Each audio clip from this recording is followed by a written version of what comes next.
Okay, so what I think happened here, the manufacturing defect, let me grab the camera here. So this guy, this ball joint inside here, it's a spherical ball, and it's supposed to come right out. There's a clip on the bottom. Where is it?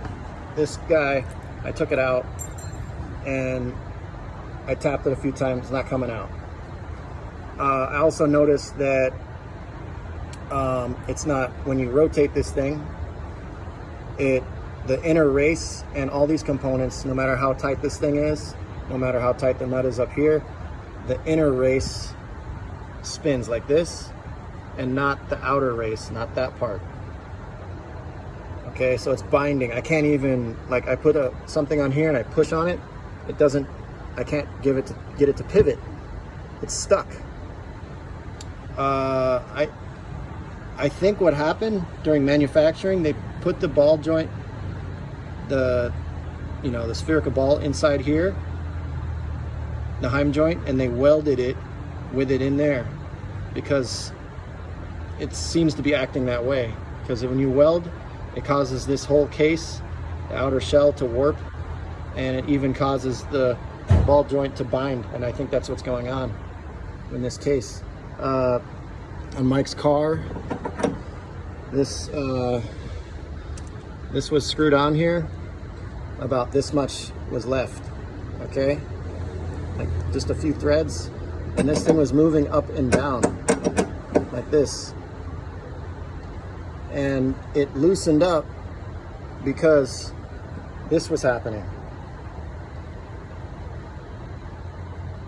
It was just backing itself out. The nut was just able to back itself out over time. I don't know how long it would have been or whatever, but he's very lucky that this didn't cause the suspension to fall out when he's driving over some bumps or even just taking some corners. It happened on both sides of the car. I'll show you here. Let's see. Oh yeah, that's already disconnected. Look at that. It backed out. That's all he had. And I know the guy who put it in, he's an engineer. He knows what the hell he's doing. He's never had any failure like this before. It's just the ball joint is binding up, okay? If this ball joint wasn't binding, this would have a very low chance of the nut backing out. It would be nice to have a castle nut on there so that you can get a pin in there to keep it from backing out. But even then, the way how tight this is, it would definitely even back out a castle nut with a cotter pin. It's got a lock here. It's got a lock on the threads. Well, the threads is not the problem. It's this part is binding, and that should not happen with only a couple hundred miles on the car and driven only on the streets casually. This should never happen. Yeah, this was really this was really tight according to spec, but this one was backing out all the way. Very lucky that nothing happened.